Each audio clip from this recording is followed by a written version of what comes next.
Cool. All right, then. What's going on, everyone? Happy Monday, and welcome back to our Monday night online open mic presented by the Barbed Open Mic series here on YouTube. What's going on, everyone? Hello, hello, welcome. If you guys were chilling in the chat for a bit, thanks for that.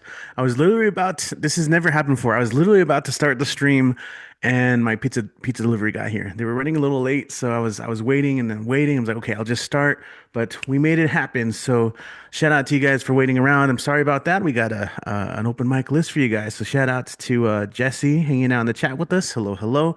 My name is Rich. I'll be your MC and host. This is our Monday night online mic. We've been doing it every single Monday since April of 2020. And so if you guys want to join us, you're more than welcome to. There's still plenty of room on tonight's list. And so if you're thinking about sharing some of your poetry, whether it be original or even wanting to read a cover, someone else's work in tribute and celebration. You can even play some music. You can sing a cappella. You can play an instrumental. Come on through. The link to sign up is in the description of this video. So if you're watching on YouTube, just click the description and follow that link. If not, just hang out with us. If you are Oh, it's September. Happy September, and we just started a fall 2025 semester. So if we have any EPCC students in the house looking for the Tejano passport credit, well, then the instructions on how to receive that are in the description, but pretty much just stick around and watch the show and send me an email later. The way to do that, shout out to Sandy's in the house. What's up, Sandy? Yeah, we also got Ed and Sam as well hanging out who will be performing. So yeah, that's the other thing. If you guys are here watching the show, let us know you're here and say hello in the chat. Unlike a traditional like in-person show where we can see the audience, right? We really can't see you guys. So it's just kind of nice to know who's here. It's nice to see familiar faces. It's also really cool to meet new people. Anyway, so like I said, we're coming to you live and alive from the 915. That's El Paso, Texas, EP. Aside from our online show, you can catch us in the El Paso region at least 2 or 3 times a week. So this week we're going to be doing our open mic at the Mona Bar of Modern Art in downtown El Paso. That's on San Antonio Street. So that's open to anything. And so if you want to bring something different to the mic, then I definitely encourage you to do so. This can include improv, okay? Or if you like theater, if you do drama, you can do a monologue. You can bring a couple people and do a skit. There's a lot of options, right? But if you just want to get a little stage time coming through, the sign up starts at 8. The show starts after 9. It's kind of our late show. And really quick, I am looking for volunteers, people who want to help with setting up and tearing down, running audio, maybe mixing the audio, helping with stage stuff, or even taking photos and videos so we can promote during the mic. And maybe even more importantly, I am looking for someone who can take my place from time to time because I'm gonna be even busier now. So yeah. Anyway, volunteers, if you're interested, hit us up on social media. Barbed Open Mic Series. Lastly, this week Wednesday we have our storytelling night. So if you are a storyteller, if you are a writer of stories, whether it be prose, nonfiction, creative nonfiction, even like a screenplay. Check us out at Storycraft at Crown of Crows. That's on 702 Myrtle Avenue. I believe that's on Myrtle and Ochoa on the corner downtown. It's an interesting spot. If you've never been, it's worth checking out at least once. And it's a very different format to our regular open mics in that we only have limited spots, 4 minimum. But if you get selected to read, you get up to 15 minutes to read something, followed by 15 minutes of audience feedback, Q&A. It could be really productive. I know a couple of people who are working on projects go specifically to get feedback on stuff they are working on. So shout out to Sue Schnitzer. Yeah, thanks for tuning in. Yeah. Awesome. Welcome, welcome. Okay, so anyway, that's what we have going on this week. But as always, you can check out our website, bwoms.com, BWOMS.com if you want to hit us up. Or of course, just hit us up on social media. So without further ado, we're going to go ahead and kick this thing off. And as we've done many, many times in the past few years, we're going to kick things off in Denver, where we have Mike Sindler ready to do his thing. So, Mike, when you're ready, go ahead and take it away. Yo. Okay, hey, good to see you. Good to see everybody. I'll put up my usual little thing for lighthousewriters.org. wonderful organization to help you find some wonderful classes and workshops and all kinds of good stuff. Um, everybody knows this is Labor Day, but it's also the first day of suicide prevention month. And, everybody needs to practice that self-care and ask for help if you need it and whatever. But this is a poem called Every Day They Do Not. It's not selfish the day they commit. It's the strength every day they do not, knowing full well if they give in and quit, it might finally extinguish the thought, the unbearable, unstoppable thought that they struggle with every moment, the trap of despair in which they're caught battling demons only to submit, struggling in search of elusive peace for a moment without acute pain, a solution always just out of reach to salve, to soothe self-imposed shame. It's not lack of concern for those left behind. It's not forgetting or running away. There's a cauldron that churns inside of the mind, a piper that leads them astray, drawn down dark roads by the tug of a song through the discord of their memory, feeling exhaustion from running so long, chasing a distant, haunting melody. Some show the signs of impending self-harm, with others no one could imagine. No actions or statements to cause alarm among relatives, workmates, or close friends. But either blatant or deeply hidden, the disease of depression incubates toward, with grimace or deceptive grin, what they see is inevitable fate. So don't curse, mock, or hate them for losing the fight, leaving casualties behind in the ring. It's a maddeningly fine line between wrong and right when both life and death promise to sting. There's a path in the wake for those who remain, anger, sadness, remorse, and confusion, wondering just what went on in the brain that determined this tragic conclusion. Don't waste time questioning who is to blame or what you could have done differently. Sometimes nothing can extinguish the flame. Treat yourself and their memory gently. It's not selfishness the day they commit, it's the strength every day they do not. When in the end the woeful story's writ, love's gift of amnesty isn't for naught. And I'll do one that is much more a Labor Day poem. I spent 30 odd years in commercial kitchens. This is called The Line Cooks. We work the line in the stifling heat that thickens the glaze, that sears the meat, and boils the savory, bubbling broth, skimming off layers of rising froth, sauteing and frying and braising and basting, spicing just enough, measuring and tasting, using every tool and apparatus we can wield, then plating our craft, our art, your meal. And I'm just going to go ahead and stick my hat on here. Because let me see. This is one by Ada Limon, who obviously needs no introduction to her. The conditional. Say tomorrow doesn't come. Say the moon becomes an icy pit. Say the sweet gum tree is petrified. Say the sun's a foul black tire fire. Say the owl's eyes are pinpricks. Say the raccoon's a hot tar stain. Say the shirt's plastic ditch litter. Say the kitchen's a cow's corpse. Say we never get to see it. Bright future, stuck like a bum star, never coming close, never dazzling. Say we never meet her, never him.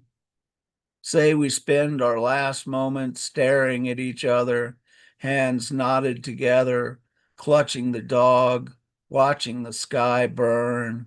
Say, it doesn't matter. Say, that would be enough. Say you'd still want this. Us alive, right here, feeling lucky. Okay, thank you. Yes, awesome, awesome. Thank you, Michael, as always, and for sharing those pieces. It's a tough one, and thanks for the reminder too. September is also Suicide Awareness Month. Oh, hold on. Sorry, I lost my list here. Damn it. Okay. Oh, here it is. Okay. Again, if you're watching on YouTube, hello. Thanks for tuning in. Welcome to our online mic. We're just getting started. We have plenty of awesome performers left. We're going to be jumping around from all around the country, even the globe. But right now, we're going to come back to El Paso for our next performer. And well, I'll let him promote his stuff. But yeah, we got Ed Gonzalez up next. So Ed, go ahead and take it away when you're ready. Hello, hello. Okay. Hello, everybody. Happy Monday.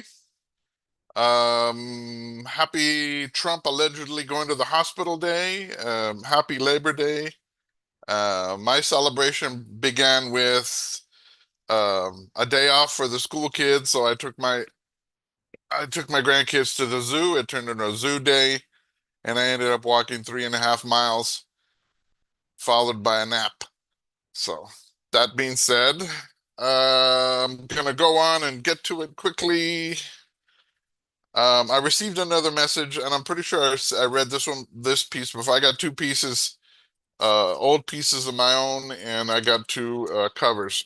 Um, this particular piece is being published by Equinox, and I wrote it from my dear friend Ed Esparza, who has passed. He called me and told me that they were, if I could officiate his funeral, and that's like the second time that's happened in my life. These guys, I they're my brothers from another mother. But anyway, I went down there, spoke to him for a couple of days, and he mentioned the veg, and the veg is in this piece right here, and that's actually the I wrote this on the plane back ride. Anyway. This was entitled Cushion for Ed. Upon exiting my meditation room, I had freed up memory of another of many rooms I created. This one in my teenage years, where we fashioned a space underneath the stairs in my basement bedroom, appropriately named the Veg. The space contained a cushion and a shelf for a full-size plastic Darth Vader helmet to be worn by the operator. It had plastic lenses to look out, while hearing only your breathing inside this helmet. While we continued our experiments with psychoactive compounds and experienced the melting of everything around us. Good times.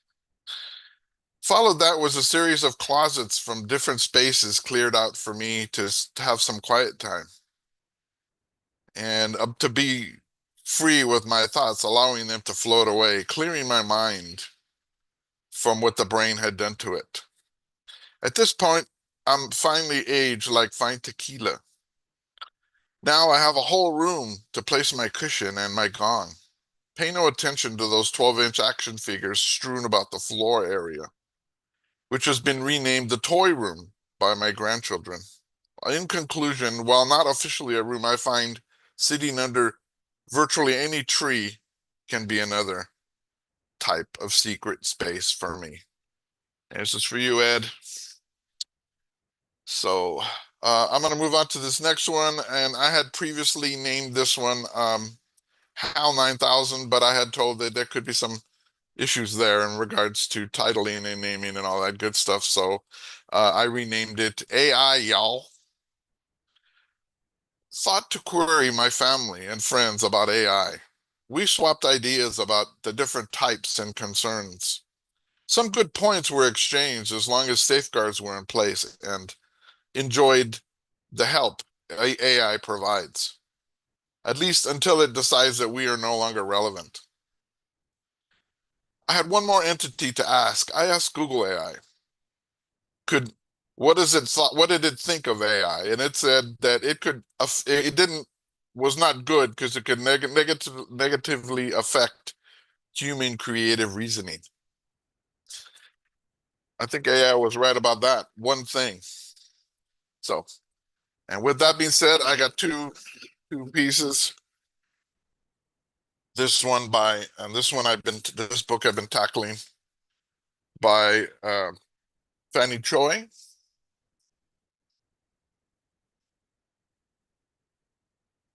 Probably one of the greatest titles. The world keeps ending and the world goes on. So I love the title of that. Okay, catastrophe is next to godliness. Fanny Choi. Lord, I confess, I want the clarity of catastrophe, but not the catastrophe. Like everyone else, I want a storm that I could dance in. I want an excuse to change my life. A day I died, the sun was brighter than any sun. I answered the phone and a channel opened between my stupid head and heaven, or what was left of it. The blankness stared back, and I made a sound after sound with my blood-wet gullet. Oh, unsayable, oh, tender and divine, unsayable. I knew you then. You lined straight to the planet's calamitous core. You moment. You intimidate abyss. I called sister for a good reason. When a bad thing happened, I saw every blade, and every year I find out what they've done to us. I shed another skin. I get closer to open air. True north, Lord. And if I say, bless the cold water you throw on your face, does that make me a costume party? And I am greedy for comfort. If I ask you not to kill my friends, I beg you to press your heel against my throat. Please, not enough to ruin me, but just so I can almost see your face. Fanny Choi. And of course, and I'm reading the second one as well. I think I read one last week too, but I've been really diving into a lot of some of my favorites. This one is probably everybody knows. This one is called Meditation on Hunger by the great Cheryl Luna. One poet sings within, another poet cries. Childlike, they paint with the sway of warm colors. Hungry for being heard, their words riveted unnoticed. They speak more smog than substance. Nobody listening, everyone clamoring for their own. Desiring awards, laughter, and applause. Their poems lay unread, so they hunger. Further into the music of loss, until they begin to ripen on the ground. So sweet below everything they desire. Okay, and that's it. Thank you, everybody. Much gratitude for BWOMS, Richie and Kit, and all the regulars, and everybody on YouTube. And I just want to say, take time for yourself, especially this month. Take time for yourself, even if it's just a few minutes, just to catch up, take a breath. Thank you, everybody. Awesome. Thank you, Ed Gonzalez, everyone. As always, appreciate your words there, especially at the end. In addition to the cover, shout out to Cheryl Luna as always. Okay, so we're gonna keep this going in El Paso. And let's see. Yeah, she's got some poetry. Without further ado, it's Robin Schofield. Hey, Robin. Hello. Hey Richie, hey everybody. Happy Monday, happy Labor Day, happy September, happy meteorological fall. That's what they call it. Real fall is not till the 22nd or 23rd. I haven't looked it up yet, but I don't really have any Labor Day poems, so I thought I'd read more from my Nightmare Woman series. As I said at the open reading, some fool said to me, "You are my dream woman." I said, "Buddy, I'm your nightmare woman." So this brought up this character. So this one called Nightmare Woman Runs Away.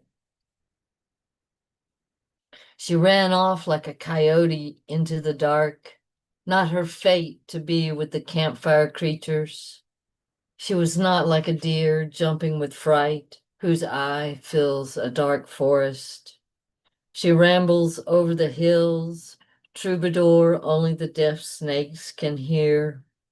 Her songs are not like the riddles of the sea, for the words are not raspy gulls. Let the birds rewrite the changing notes on the electrical wires. Let the composer ink in where the sparrow sits in the treble clef, and where the mourning dove with her alphabet of grief, whose white wings are not those of angels but felt-tipped pins. This song is for the place in the mountains beyond the cell phone towers, where a pair of pyroluxia nest, where the knobby pines rise out of purple verbena stands. Here's a puzzling one. I don't know if you'll get it or not. I'm not sure I get it. Clear day after a moonless night. She couldn't spell it out, her longing, so she listened to the voice inside her, forlorn. What told her to name things? The breath inside a shell, a child placed on a dog's grave? What about the saint who didn't start out that way? He was the smartest person in a room full of shabby beggars. He was the least needy, so he changed his name and made it seem as if the disciples had eavesdropped. He explained Yeshua. They needed that, starting by renaming his conversation with God. Yet her longing, it goes unnamed because she couldn't start with a lie or an accusation. Unnamed music it will have to be. Where is the wind in the trees the weatherman predicted? The birds don't speak of that, but always utter the name in their tuneless songs of mourning. And the saint who appeared to end badly, beheaded near Rome after renaming the Godhead. Who, though, was the mother of God? She remembers that sea breeze shell on the dog's grave, the name she would pray to if she could sing. Okay, and here's I don't know where exactly this one came from chopping experience, retail therapy, I don't know. Nightmare woman descends to the underworld. 1. At the first level, they swipe her credit card. "Hey, what's this?" she asks. "Don't question the customs at the mall," the rent-a-cop replies. On the second level, they take her lapis necklace. "What's that for?" she asks. "Don't question the customs at the mall," the rent-a-cop replies. On the third level, someone grabs her purse. "Don't do that," she says. "Don't question the customs at the mall," the rent-a-cop replies. On the fourth level, they take her gold rings. "What the fuck?" she says. "Don't question the customs at the mall," the rent-a-cop replies. On the fifth level, they take her conch belt. "I beg your pardon," she says. "Don't question the customs at the mall," the rent-a-cop replies. On the sixth level, they take her pearl earrings. What is your problem? She asks. Don't question the customs at the mall, the rent-a-cop replies. On the 7th level, they take her slip. This is the limit, she says. Don't question the customs at the mall, the rent-a-cop replies. 2. Naked, she was told to bow before the 7 judges. At their word, the word which tortures the spirit, the sick woman was turned into a corpse. The corpse was hung from a stake. Where is your temple coupon? Have you had your mani-pedi? What have you done to your hair? Should you be wearing a scoop neck? Ever try being a brunette like your sister? Have you tried these ankle breakers, size 7.5? This spring's color in skirts is mint green. Her brunette sister, the dream woman, has been jailed for shoplifting a fake sheepskin coat. Perfectly manicured dream woman is pale and distraught. She is the one hung from a stake. Nightmare woman wants to save her. They love each other in spite of themselves. All right, and my cover poem is by Stanley Kunitz, who was from the Northeast somewhere. Was it Vermont, Massachusetts, something like that? So nice gardening in the summer. And this is called The Snakes of September. And this guy, he was 100 and something, I think, when he died, all from gardening. All summer I heard them rustling in the shrubbery, out racing me from tier to tier in my garden, a whisper among the viburnums, a signal flashed from the hedgerow, a shadow pulsing in the barberry thicket. Now that the nights are chill and the annuals spent, I should have thought them gone in a torpor of blood, slipped to the netherworld before the sickle frost. Not so. In the deceptive balm of noon, as if defiant of the curse that spoiled another garden, these two appear on show through a narrow slit in the dense green brocade of a North Country spruce, hanging head down, entwined in a brazen love knot. I put out my hand and stroke the fine, dry grit of their skins. After all, we are partners in this land, co-signers of a covenant. At my touch, the wild braid of creation trembles. Okay, wow, Stanley Kunitz, and I hope that you can take some time out of your Saturdays and come to Tumblewords. We took this previous Saturday off because of Labor Day, and because a lot of people vacation and such. So next week, I think it'll be Kit Wren with the helm. Am I right? Who knows? All right, back to you, Richie. All right. Thank you, Robin, as always. And then check out Robin's book if you haven't had a chance. If you are in El Paso, you can find a lot of her work in some of the local bookstores. Like I was just at Brave Books the other day over there in Arizona and Central, and I saw some copies of Robin's book. I was at Margin Notes earlier in the summer, and I saw some copies of her book there. So definitely look through the poetry section and support. And then you can go to one of our open mics and have Robin sign it for you. Definitely, because yeah, Robin goes out to read. I know at Old Sheepdog, that was pretty fun on Thursday last week. Okay, so what's up, everyone?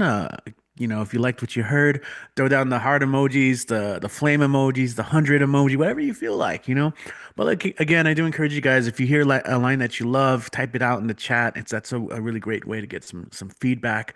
We're gonna go ahead and do a little bit of moving around.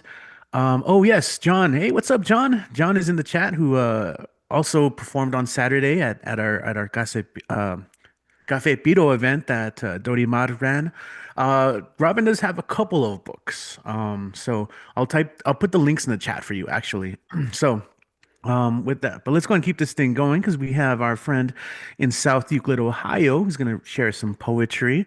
Recently became triple poet laureate. So now I got to change the intro, but without further ado, it's Doc Janning. So when you're ready, go ahead and take it away, Doc.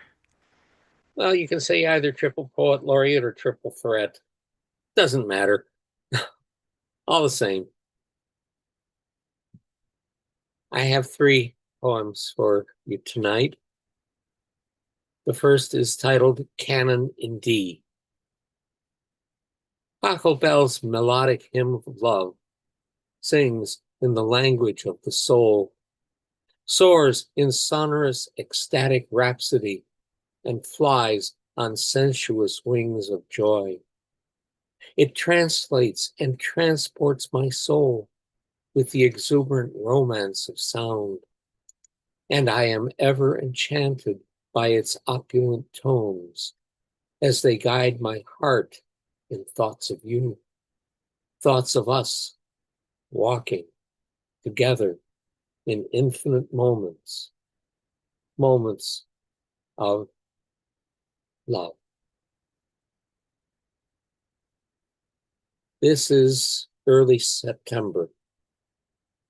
Slow denouement of summer expressed in encarmined dawn, in Aeolian song and the fragrance of nature's bounty.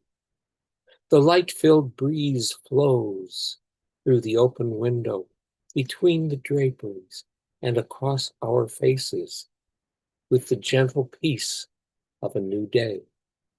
And we wake in moments of infinite beauty as they surround and infuse us with love. And this is Pendulum of Time. In late day comes a rumor of evening, a rumor of shadows and the horizon of night. The sun slowly sets into deep purples and golds of dusk and gloaming. Stars assemble, gleaming their greetings from darkening skies, limning the moon in brilliance. The slow pendulum of time swings in a Fibonacci spiral in the swirls of galaxies. The deep Mazarin tapestry of night baldaquins the skies in dark caverns of glory, and the sacred songs of infinity echo in rhapsodic joy into the forever beyond forever, a fulfillment in the samsara of day and night. Thank you. And I have nothing special coming up at present. All right. Well, thank you, Doc, for joining us, and it's always a pleasure. Thanks for those pieces. Yeah, the triple threat. If I say the triple threat, people are also going to ask you to like start singing and dancing too on the mic. So that's probably the reality of it now. But thank you for the pieces as always. Um, you can find Doc Janning on Facebook, and check out his book and all that. But we're going to go from Doc to David, and David is joining us from the Denver area. Still getting used to that. But without further ado, here is David Latif. Yo, what's up, David? Hi.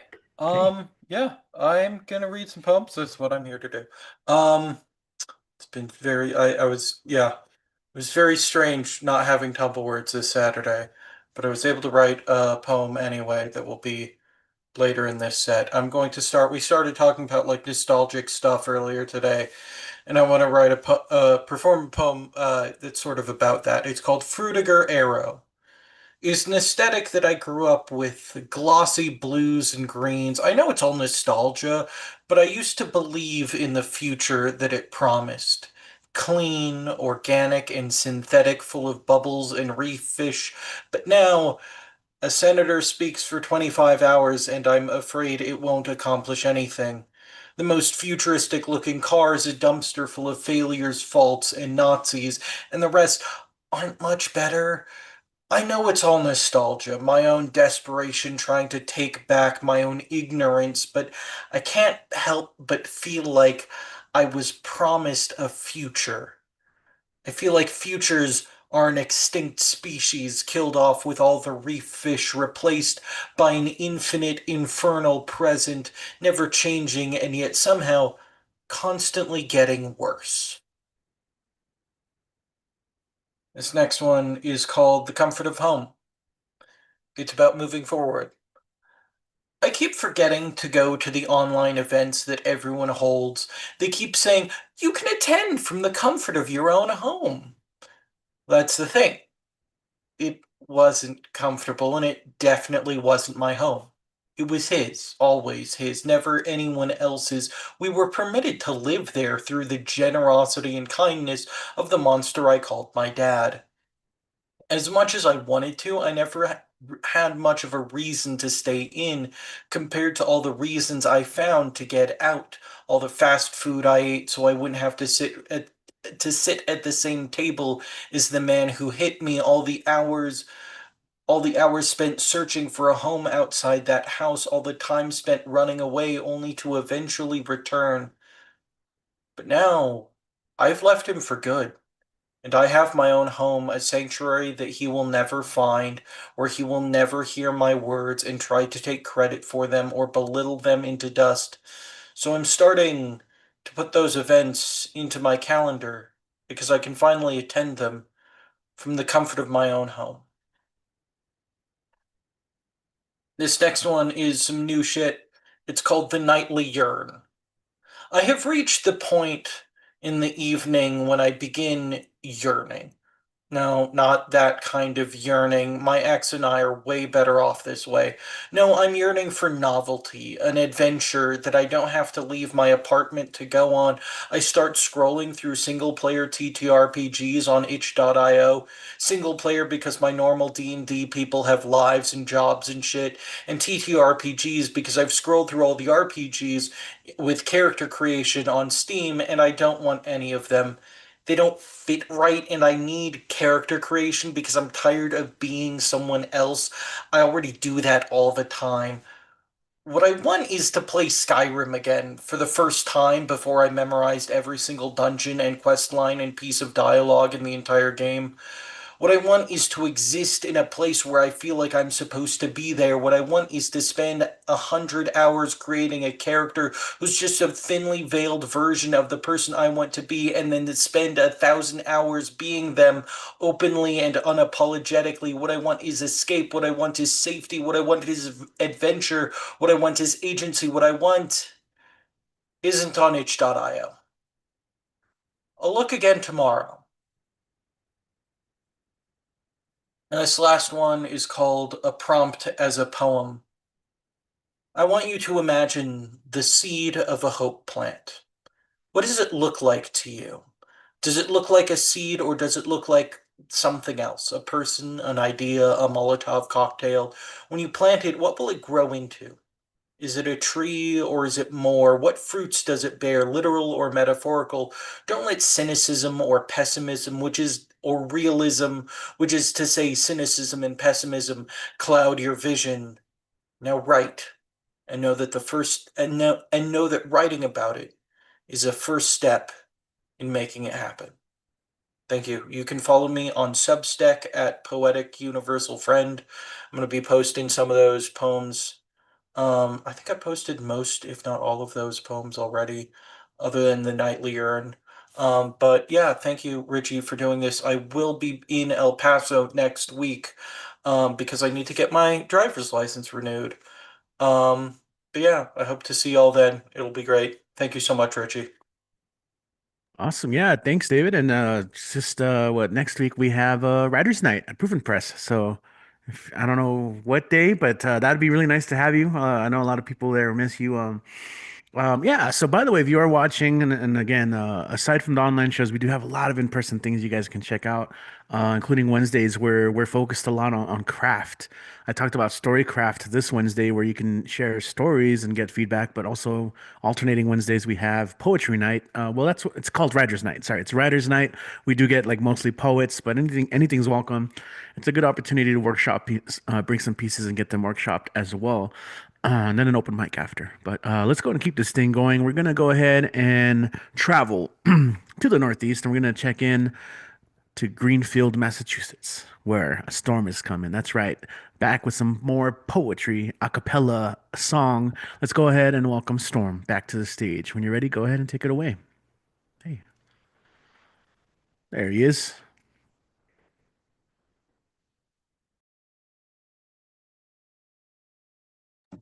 Sorry, my hands are a bit shaky tonight. Okay, so I'm going to do a first poem for Labor Day and then a series of poems for my daughter, who just had her 40th birthday on August 30th. And some of you have been following my story for a few weeks now and know that my daughter is multiply handicapped and very involved. So it's quite a miracle that she's made it to 40 years old. And there'll be more about that in the poem and song. Okay. In honor of Labor Day, acrophobia. Damn it, I don't desire to go up any higher. And what's all this about? Because I'm at the top, I should be on top. Look, I entered this company as an office clerk on the 3rd floor and worked my way up to vice president on the 7th and president on the 12th, the 19th, and the 26th. Now you're talking about 57 stories? Why don't you put the clerks up there and have them have to work their way down?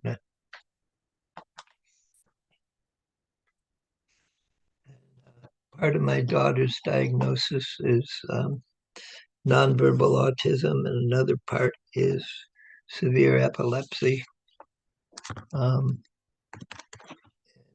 severe mental impairment. And so the song that I'll get to after a couple of poems is about seizures.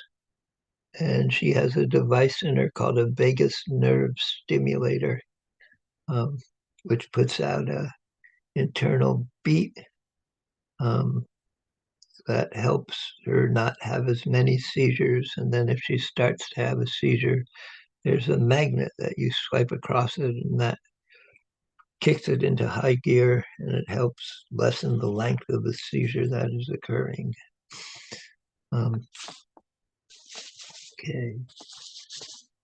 For my daughter, Mariah. Morning questions. How do you mourn the loss of a child who isn't dead, who you long to see more often but can't because you've chosen to move further away in order to live? Because maybe someday things will get better. Maybe someday words like nonverbal, autism, epilepsy, mental impairment, aggression, incontinence, and mood disorders won't get in the way when you seek to dance, jitterbug, or hug her. How do you wake your child with morning, time to get up, kiddo, when they're sleeping in another place's bed? The daughter's in medical care in a different state. Intrigue. What messages lie hidden in our daughter's crayon and pencil graffiti? What code translates the 49-stroke pattern she spent so long drawing, returning time after time to the same spot on her paper to draw a new line, another line in a new direction. What plans wait unspoken by her unloosed lips? What secrets does she share with her stuffed polar bear friend? Which ones does she hear him whisper back?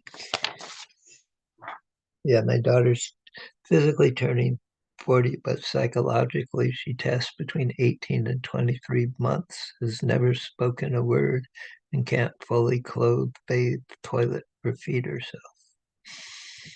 Seizure, now a seizure. Swipe her magnet and ease her down. My daughter's having a seizure. We tried all kinds of pills at first, yet things only went from bad to worse. And no one knows the damage done. My daughter's having a seizure. Seizure now, a seizure. Swipe her magnet and ease her down. My daughter's having a seizure. We put a machine in her chest to shorten some and stop the rest. Yet still, she has them quite a lot. My daughter's having a seizure. Seizure now, a seizure. Swipe her magnet and ease her down. My daughter's having a seizure. Lightning flashes in her brain. She has no voice to say there's pain or what she feels when one's done. My daughter's having a seizure. Seizure now, a seizure. Swipe her magnet and ease her down. My daughter's having a seizure. Watch it now. She's flailing wide, thrashing fast from side to side. Keep her head from hitting hard. My daughter's having a seizure. Seizure now, a seizure. Swipe her magnet and ease her down. My daughter's having a seizure. Will she live or die today? Fall asleep and pass away. Bow, bow your head and say a prayer. My daughter's having a seizure. Seizure now, a seizure. Swipe her magnet and ease her down. My daughter's having a seizure. Seizure now, a seizure. Swipe her magnet, ease her down. My daughter's having a seizure. She's literally survived thousands of them. We knew two families when she was younger who had kids who just went to sleep and never woke up. And literally any seizure she has could kill her. And when she was little, she would sense the seizure coming on and climb into my lap, and I would feel the seizure through my entire body. Love you, Mariah. Happy birthday.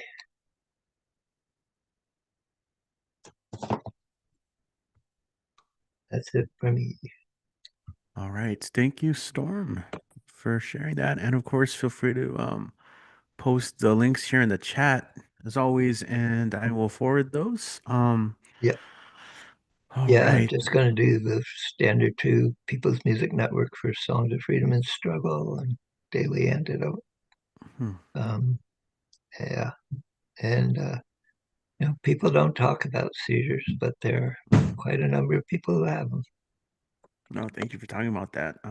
Yeah, Sue wrote it there. A couple of us needed some time to bounce back. All right, yeah. So, um, Storm out of Massachusetts, but as you saw on the screen there, the Zoomiverse. I like that.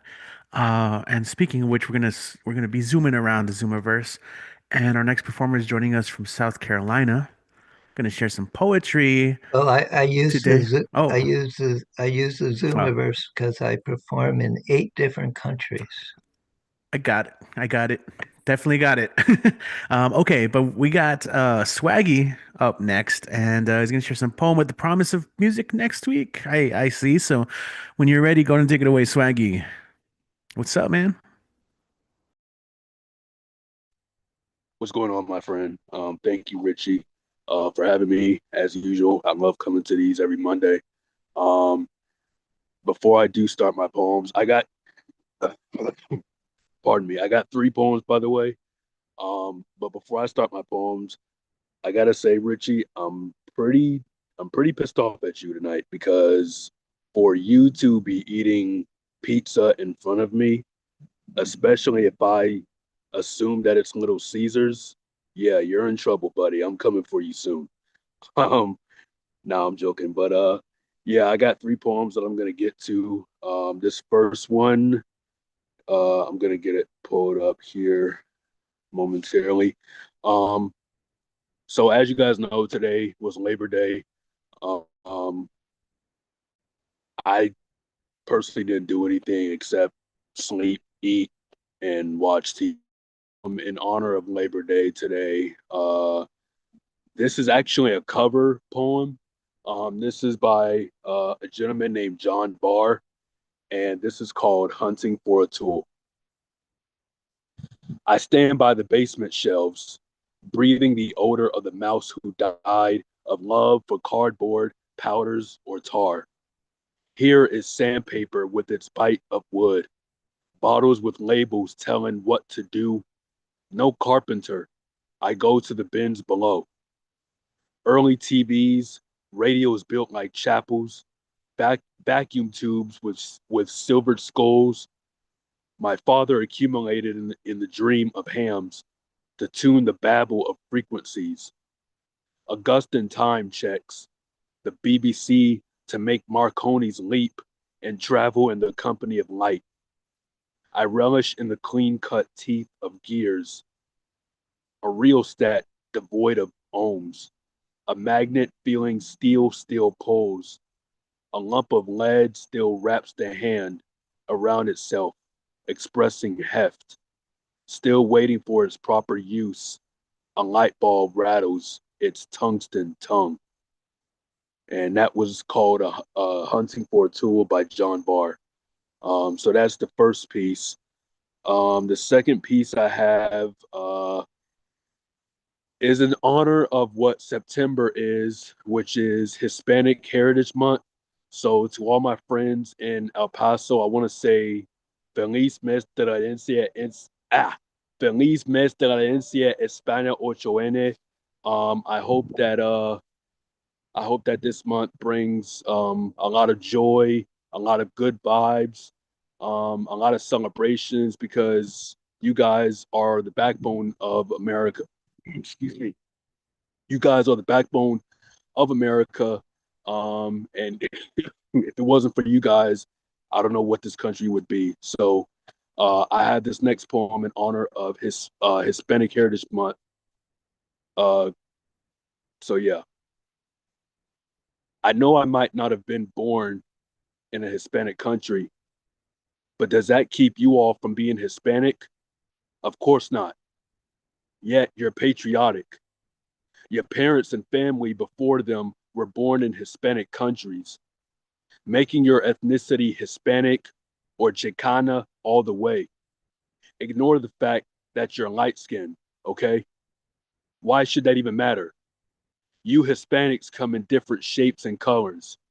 You even have different music genres, but speak, smile, and cry in the same language. I mean, you even get a month to celebrate your pride as one. So let all that segregation be done. Many of your parents and ancestors had many different struggles, and some fell harder than others. But for all of you all to be sitting here tonight, it's because they all had the same mindset, the American dream. Si se puede is what they said. Now don't say that it's fled. Don't forget that when you celebrate, it's gigantic. Don't forget your language, because it's an enormous problem in modern day. Don't forget you're here to stay. Don't forget that your culture is unique. Don't forget that it's not Hispanic Heritage Week, but Hispanic Heritage Month.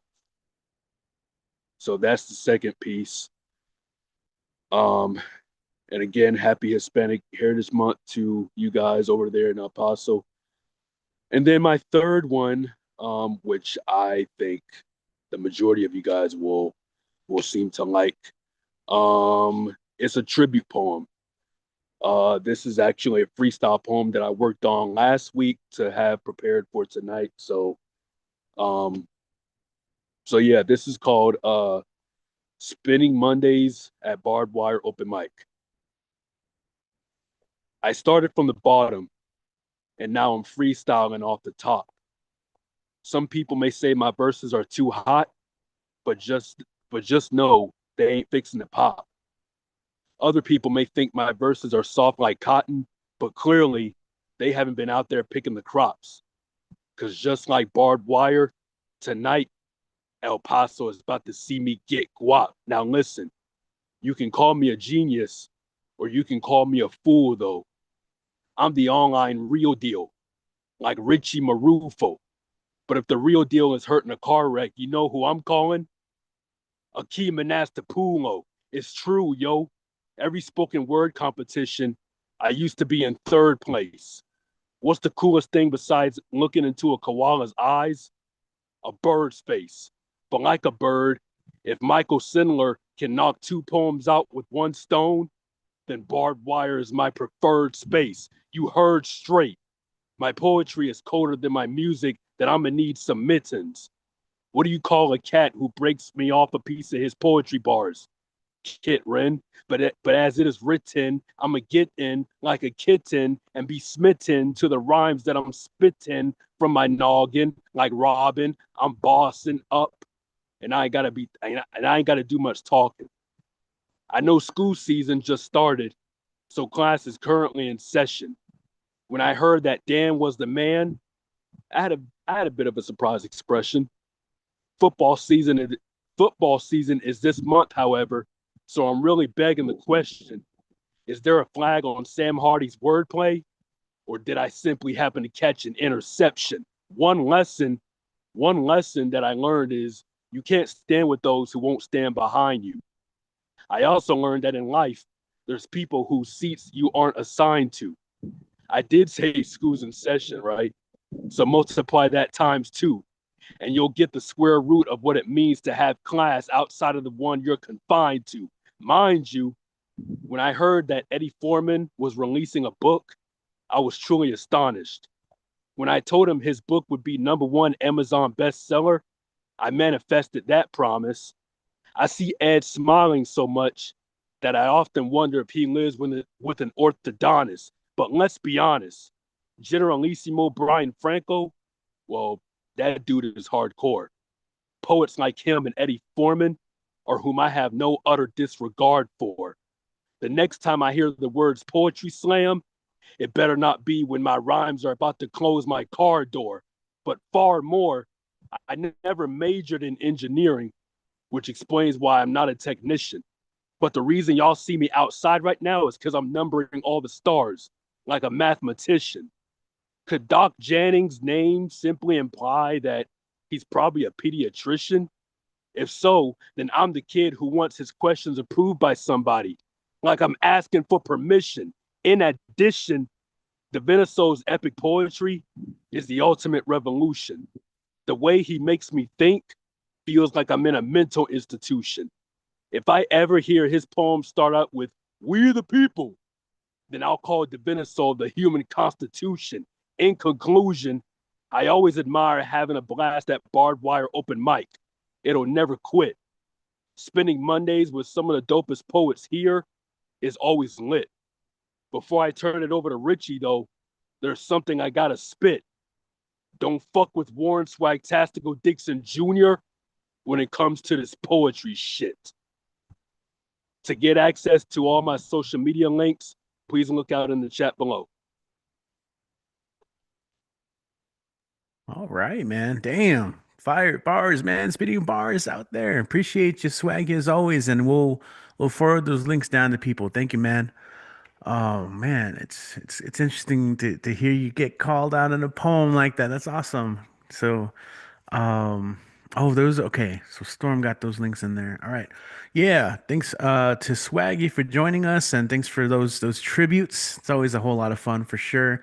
Um, how's online chat doing? How you guys doing? Checking on you guys. We got Carlos in the house. What's up, Carlos? Yo, yo. Thanks for helping out last Tuesday. Carlos helped me take some photos last Tuesday at the open mic at Rosewood, so I really appreciate that. Rayos Memo Kamikaze. I'm just gonna say it every time because it's so fun to say hello, hello again. Hope you're doing well. All right, cool. We're gonna keep this thing going, guys. And next up on the mic, we're gonna drop in with Sam Hardy, who got name dropped in that piece. Poet, writer, author of Lost Loves Volume 1 and 2, New Orleans area. Sam, when you're ready, go ahead and take it away. Welcome back. Hey, everyone. So it is Suicide Prevention Month. In fact, it's Suicide Prevention World Day next Wednesday on the 10th. Depression is to suicide what Trump is to hatred, basically. So I have a few poems that will hit the spot, will speak on depression. So anyway, here we go. Oh, by the way, this poem I'm about to read, not only did it win me $200 on Vocal Media for placing #1 in the contest, I just found out that it's going to be published in RFD magazine. So I'm pretty proud of it. It's called How a Girl Disappears. Start by swallowing the words, hold them behind your teeth until your jaw aches. Learn to taste blood when you bite down on help. Fold your shoulders inward so no one can see the curve of your spine. Press your knees together so tightly you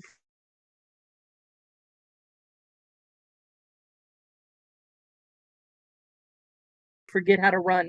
Watch your hands show laughs in open fields, a girl you can't remember being. Avoid mirrors. If you must look, blur your eyes. Count each bruise like a secret star chart. Name them after all the apologies you never got. Listen for his footsteps, the door creak, the hush before danger. Train your body to freeze before the threat even arrives. Shrink your voice into a whisper, then into a silent nod. And okay when you must. Say yes without moving your lips. With each passing day, forget the taste of birthday cake, the softness of your favorite stuffed bear, the way your name used to sound when someone called it with love. Make yourself so small you can slip behind curtains, into closets, into the space between heartbeats. If you do it right, you'll become an outline, a ghost in your own bed, a girl-shaped silence no one can hear scream. And the next one is one that's really personal to me. I mean, I wrote it obviously, but it's personal to me. It's called Anxious. My anxious attachment style is a carnivorous beast with sharp biting mind talk. As eater of my relationships, it makes its feast. I try to self-soothe, to self-regulate, but I can't get past my doubts, inner monologues, and constant debates. She says she loves me and to trust her. I doubt every word she speaks. The status of our relationship is beginning to look bleak. No matter how hard I try, I remain insecure. I can't stop self-sabotaging. I create my own reality because I create my own causality. I can never say that. She said she's becoming overwhelmed, but I don't know what to do to stop this mental mind vomit and all the things I put her through. I don't know how to help myself. I need to end this strife. This constant need for dopamine is ruining my life. And the last one, oh, I never have another hat. Okay, is my cover. And this is really good, okay? This poem is by Sabrina Benaim.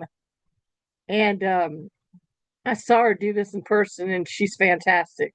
I'll never do her justice.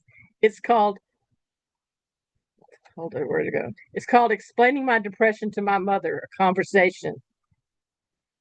Mom, my depression is a shapeshifter. One day it is as small as a firefly in the palm of a bear. The next it's the bear.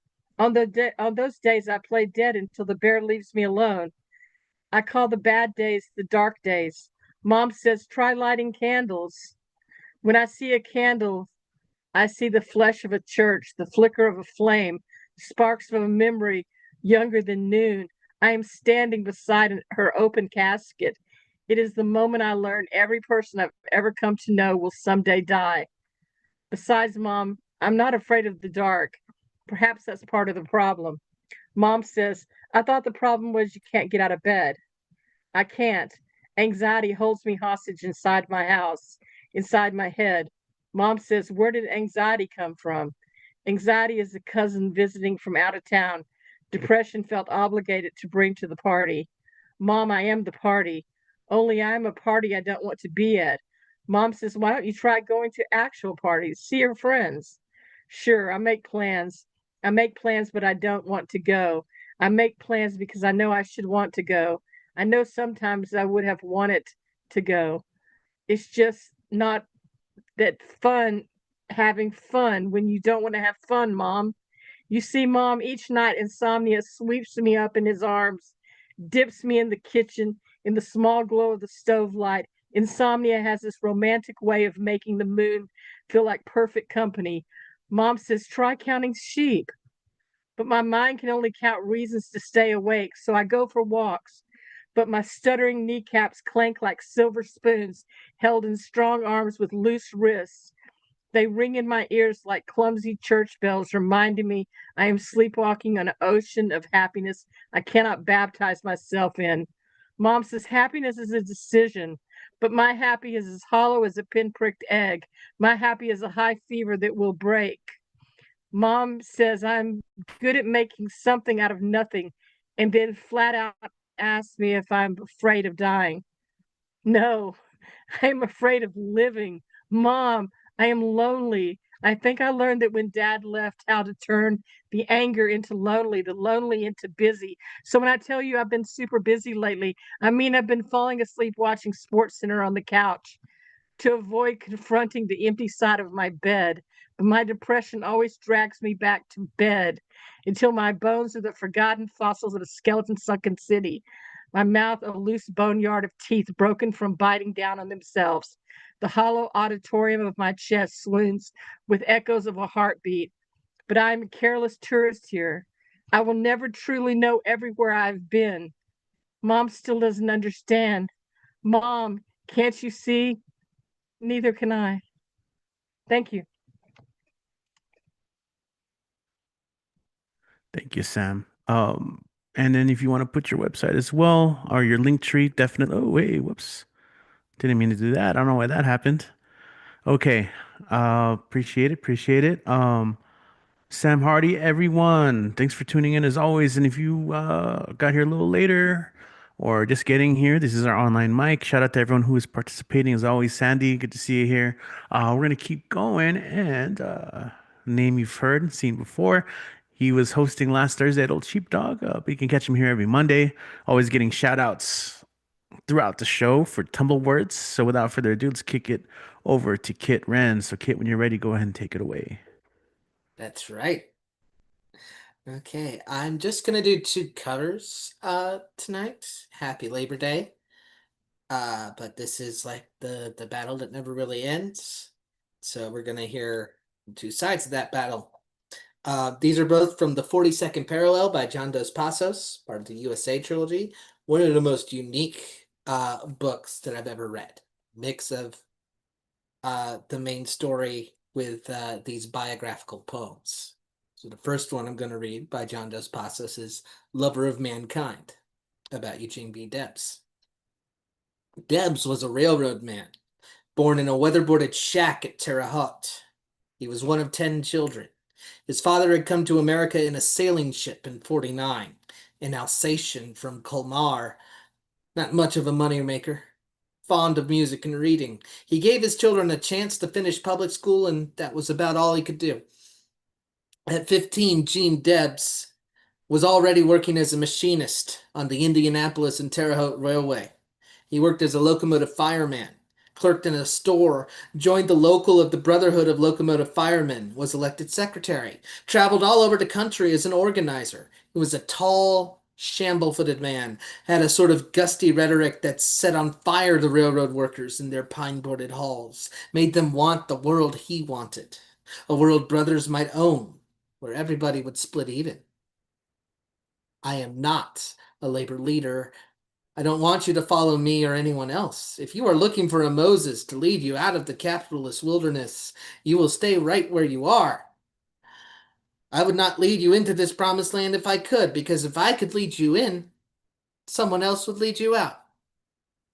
That was how he talked to freight handlers and Gandhi walkers, to firemen and switchmen and engineers, telling them it wasn't enough to organize the railroad men, that all workers must be organized, that all workers must be organized in the Workers' Cooperative Commonwealth. Locomotive firemen on many a long night's run under the smoke of fire burned him up, burned in gusty words that beat in pine-boarded halls. He wanted his brothers to be free men. That was what he saw in the crowd that met him at the Old Wells Street Depot when he came out of jail after the Pullman strike. Those were the men that chalked up 900,000 votes for him in 1912 and scared the frock coats and the top hats and diamonded hostesses at Saratoga Springs, Bar Harbor, Lake Geneva with the bogey of a socialist president.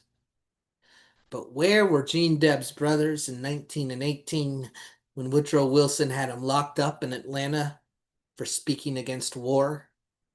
Where were the big men fond of whiskey and fond of each other, gentle, rambling tellers of stories over bars in small towns in the Middle West? Quiet men who wanted a house with a porch to putter around and a fat wife to cook for them, a few drinks and cigars, a garden to dig in, cronies to chew the rag with, and wanted to work for it. And others to work for it. Where were the locomotive firemen and engineers when they hustled him off to Atlanta Penitentiary? And they brought him back to die in Terre Haute, to sit on his porch in a rocker with a cigar in his mouth. Beside him, American Beauty roses, his wife fixed in a bowl. And the people of Terre Haute, and the people in Indiana, and the people of the Middle West were fond of him and afraid of him, and thought of him as an old kindly uncle who loved them and wanted to be with him and to have him give them candy. But they were afraid of him, as if he had contracted a social disease, syphilis or leprosy, and thought it was too bad. But on account of the flag and prosperity and making the world safe for democracy, they were afraid to be with him or to think too much about him, for fear they might believe him.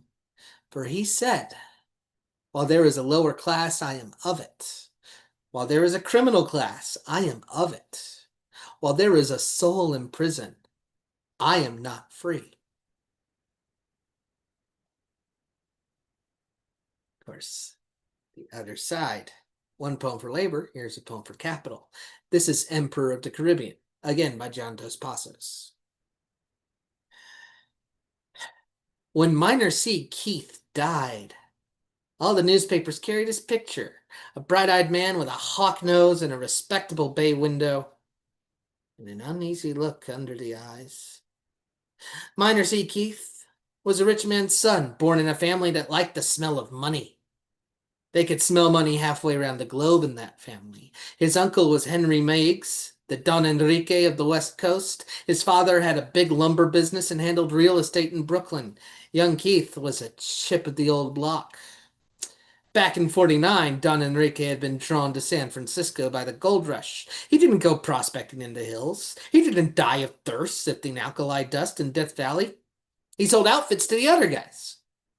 He stayed in San Francisco and played politics and high finance until he got in too deep and had to get aboard ship in a hurry. The vessel took him to Chile. He could smell money in Chile. He was the capitalista Yankee. He'd build the railroad from Santiago to Valparaiso. There were guano deposits on the Chincha Islands. Meigs could smell money in guano. He dug himself a fortune out of guano, became a power on the West Coast, juggled figures, railroads, armies, the politics at the local caicos and politicos. They were all chips in a huge poker game. Behind a big hand, he heaped up the dollars. He financed the unbelievable Andean railroads.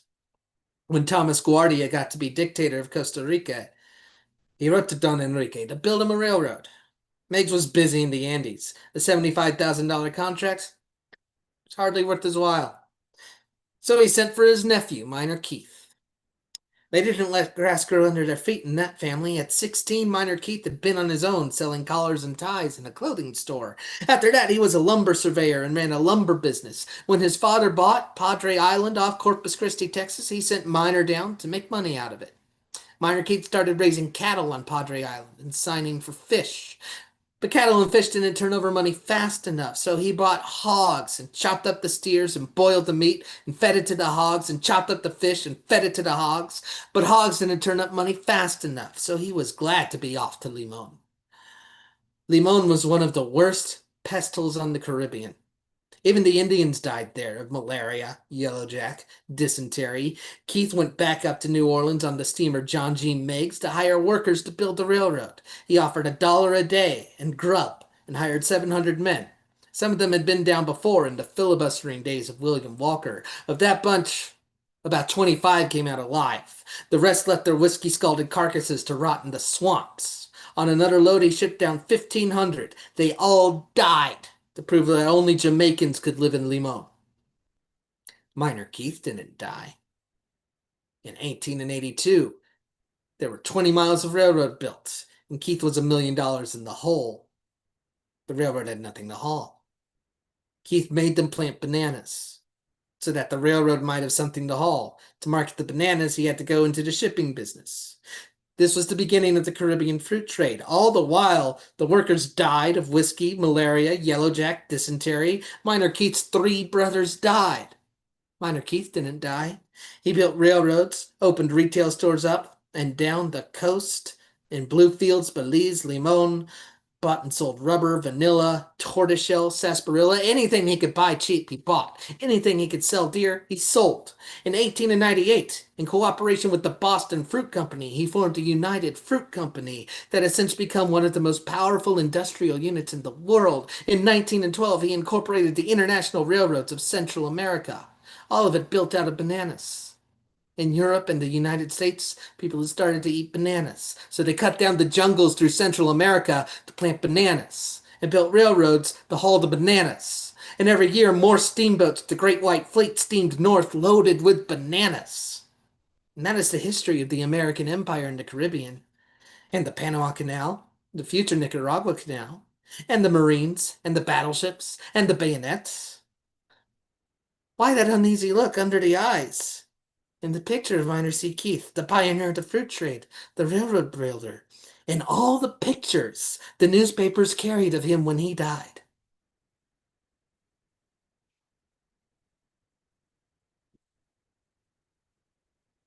Is it always labor versus capital? Always has been. Astronaut meme. Thank you all. Tumblewords, this week I'll be leading it, and it'll be all about Tony Hoagland, favorite of mine.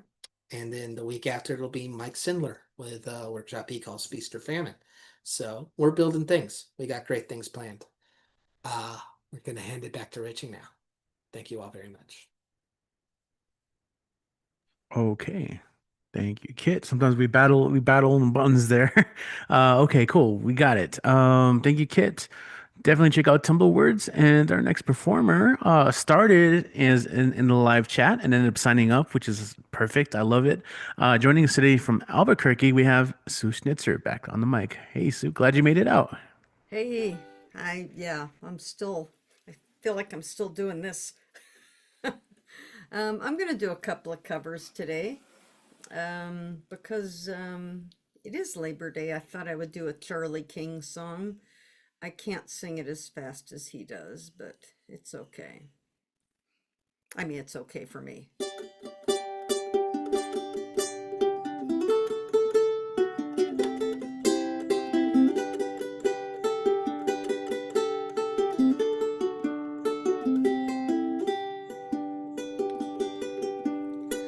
Look all around, you say, look all around, you see all that there is just to be alive about. Look all around you, please, look all around, you see all there is just to being alive. Oh, our life is more than our work, and our work is more than our job. Don't you know that our life is more than our work, and our work is more than our job? Time clocks and bosses, investments and losses, how can we measure our living in numerals? Time clock and bosses, investment and losses, how can we measure our life in these ways? Well, our life is more than our work, and our work is more than our job. Think how our life could be, feel how our life could flow, if just for once we could get into letting go. Think how our life could be, feel how our life could flow, if just for once we could let ourselves go.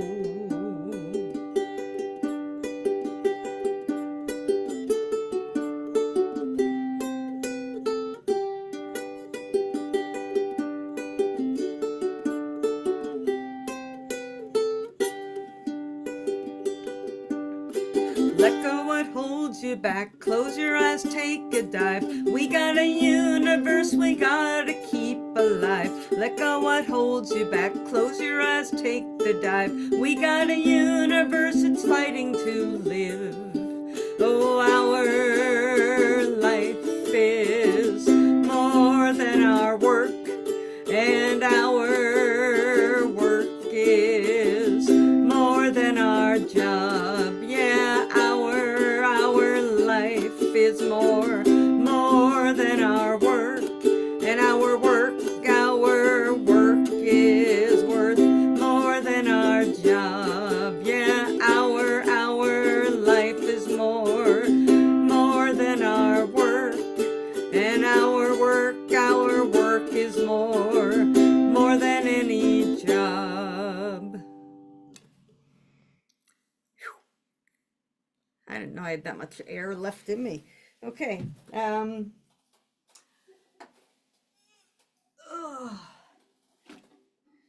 This past month or two, somebody else mentioned this too, has been a life of, let's just say I've lost people that were close to me or that I highly respected. And so this is a Warren Zevon song that he actually wrote when he knew he was dying. Hopefully I'll never write one of these.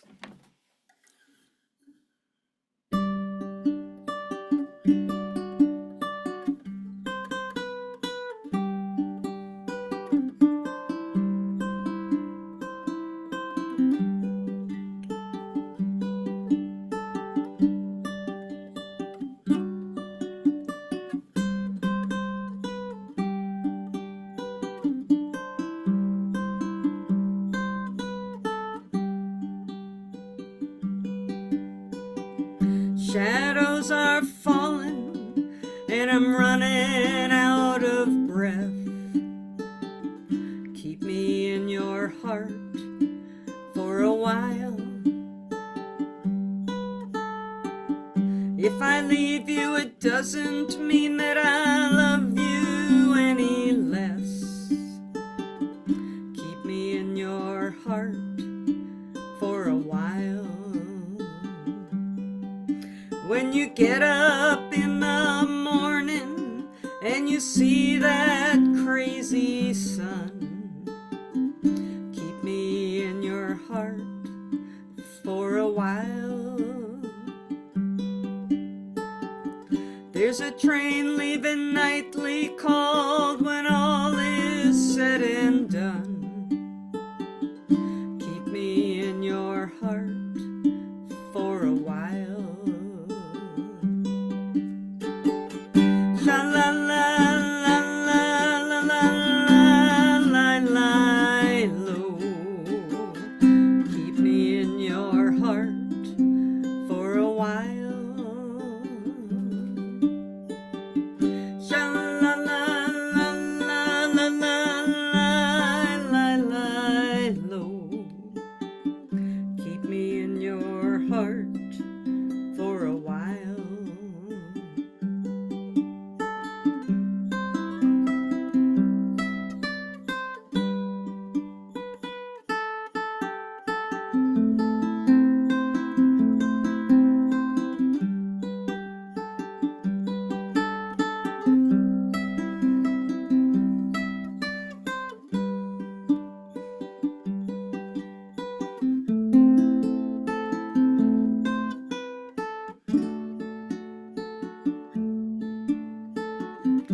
Sometimes when you're doing simple things around the house, keep me in your heart for a while. You know I'm tied to you like the buttons on your blouse. Keep me in your heart for a while. Hold me in your thoughts, take me to your dreams, touch me as I fall into view. When the winter comes, keep the fires lit, and I will be right next to you. Engine drivers headed north to Pleasant Stream. Keep me in your heart for a while. These wheels keep turning, you know, but they're running out of steam.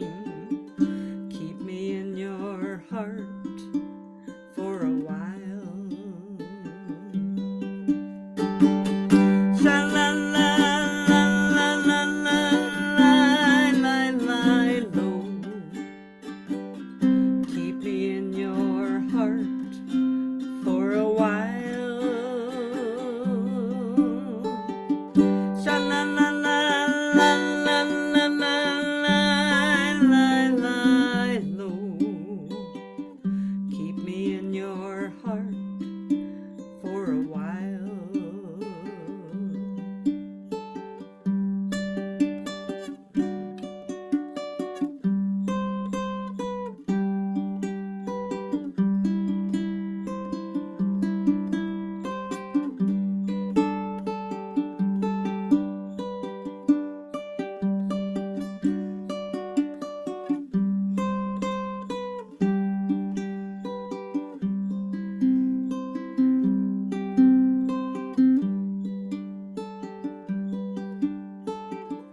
Keep me in your heart for a while.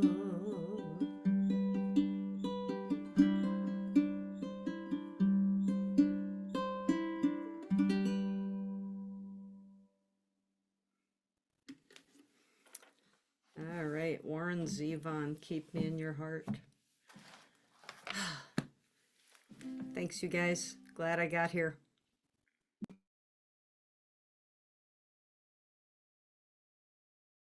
All right. Thank you, Sue. Yeah, I was talking, but I was muted, but fantastic. My heart is heavy. Okay. Thank you, thank you. Yeah, there's some love in the chat there. If you love those songs, amazing. And check out Sue on YouTube and then also the Substack. We'll link it up. But we're gonna go ahead and move from Albuquerque to Washington, D.C., where our next performer also got a shout out earlier from Warren's piece. Not Warren piece, but the piece that Warren read. But without we got Ed Poetastic. When you're ready, take it away. Thank you, Warren. And hello, everyone. My name is Ed Potasso, Fluent Fantastic. Please, time you can join my rhyme. Follow Sublime. I got 3 pieces, so I won't take too much time. And next Monday will be our wonderful jokes for you folks. All right. My first poem is a box poem. It's by our wonderful CP Mays. It was a challenge. This is called All My Love. All my love, 1,000 kisses from you is now far too much. I just don't wanna stop. Oh my love, 1,000,000 days in your arms are never too much. I just don't wanna stop. Never too much, never too much, never too much. I love you, how deserts love the rain. You're my glue, the coat in the pouring pain. You're my screw, the boat that keeps me sane. You're my honeydew, the fish in my blue. You're my moon, the light in my pitch dark night. You're my balloon, you take me to brighter heights. You're my lagoon, you're the wind for my kite.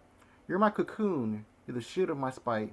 You're my cartoon, you're my joyful ray of insight. How can I love you more? I can't count the ways. You fuel my bloody core, you set my darkness ablaze. You are what I live for, you're the nouns of my essays. You're the gift I can't ignore. You're the sun for my days. You're everything that I adore. You're the swan in my ballet. You're everything that a chore. You are something I can't paraphrase. You are nevermore, but for the more. I can go on, but what more can I say? I'm here if you want to listen to more. Thank you. I got one of Terry's wonderful knock knock poem that she loves so much. I wish she was here so she can listen to it. This is called Knock Knock. I'm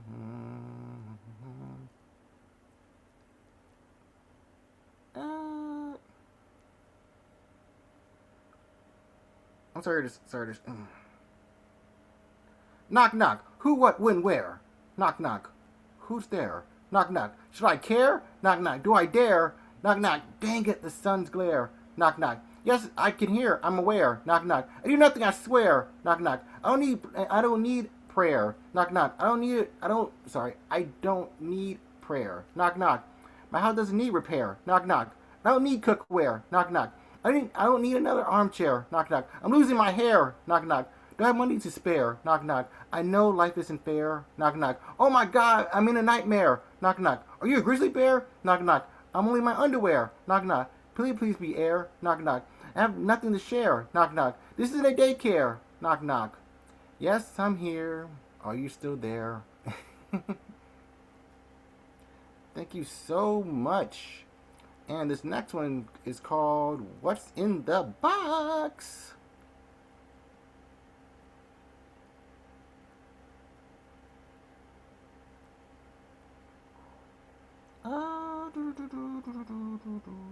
There it is. Sorry about that. What's in the box? I don't really know. What's in the box? Could it be long ago? What's in the box? A note that says hello. What's in the box? Something new or maybe, something old or maybe new? What's in the box? A tiny baby crow? What's in the box? A funny wiggly tattoo? What's in the box? Oh, no. What's in the box? A shiny pair of shoes? What's in the box? Some lights that lost their glow? What's in the box? One or maybe two? What's in the box? A tutu, pink and small? What's in the box? Flowers, big and tall. What's in the box?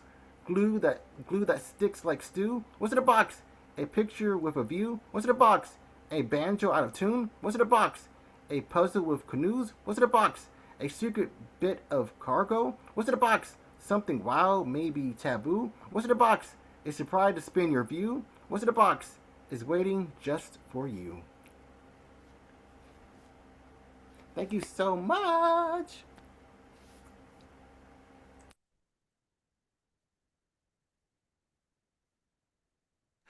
Yo, Ed, sorry I was muted. What's good, man? How can the fine people online follow and support you online? Well, you can follow me, support me online while coming to this wonderful, stupendous open mic that makes your Monday night so delight in the wonderful, fantastic spotlight. All right. But if you want to follow me, please feel free. My Facebook is Eddie Foreman. And never forget, every open mic, I'll be there to share my fantastic insight. If you send me a request, if you take a guess, the answer is yes. Hope everyone stays safe, healthy, and blessed. Now stop spewing the water wars outside your chest. And never forget, life is not a contest. And never forget that you're more important than you ever know. Don't stop your glow and never ever stop your glow. If you don't know, now you know. I love this show. All right, and we love you, Ed. Thank you as always.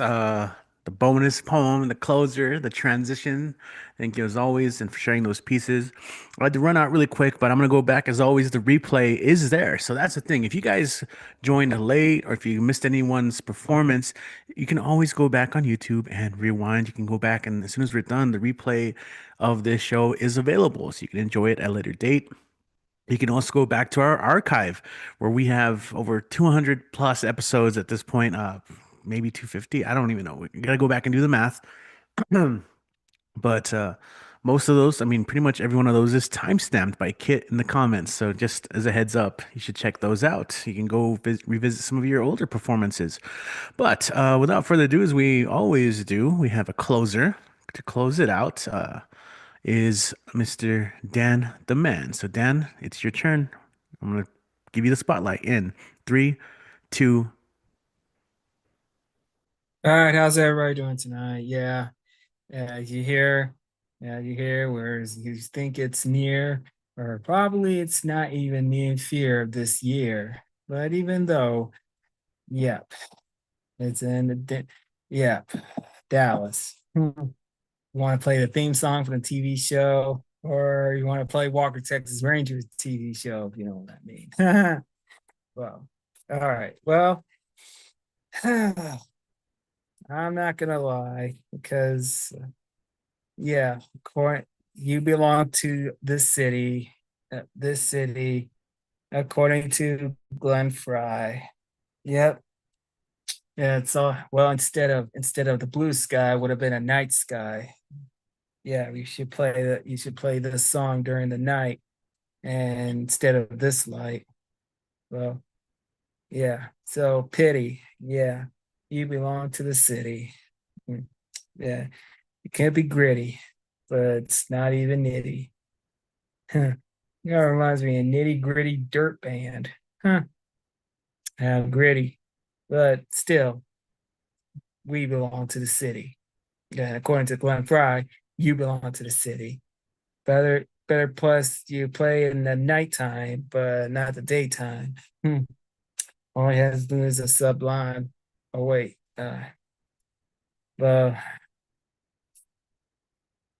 but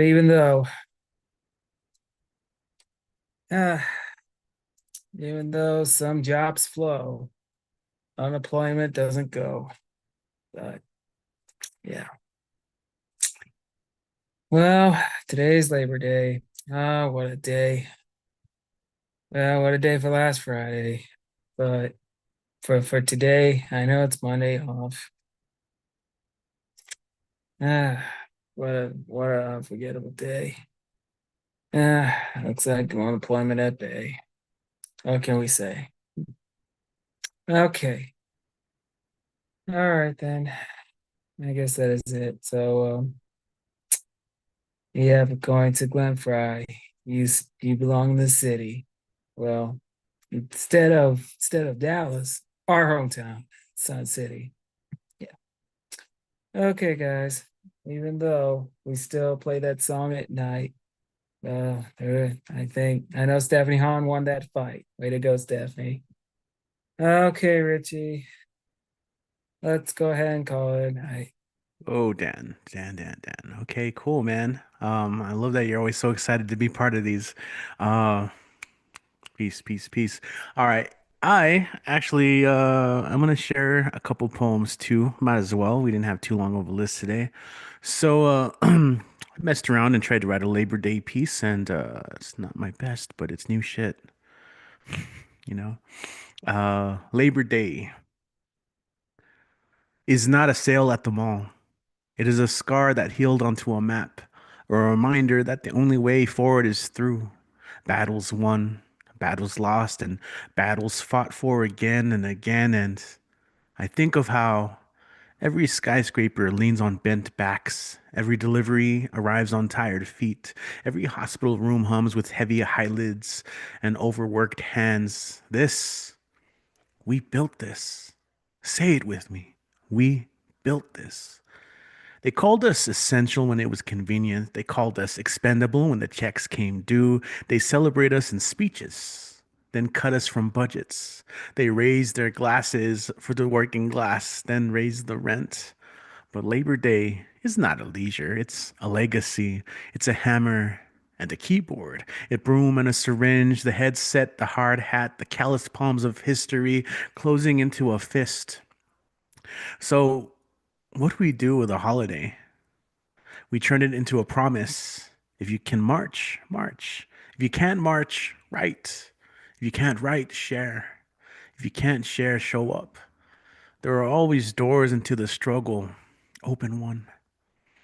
We mourn the ones we lost in factories and fields. We mourn the ones crushed under profits. But mourning alone is a shallow grave. We dig with our hands. We plant with our hands. We build with our hands, and together we rise. Say it with me. We built this.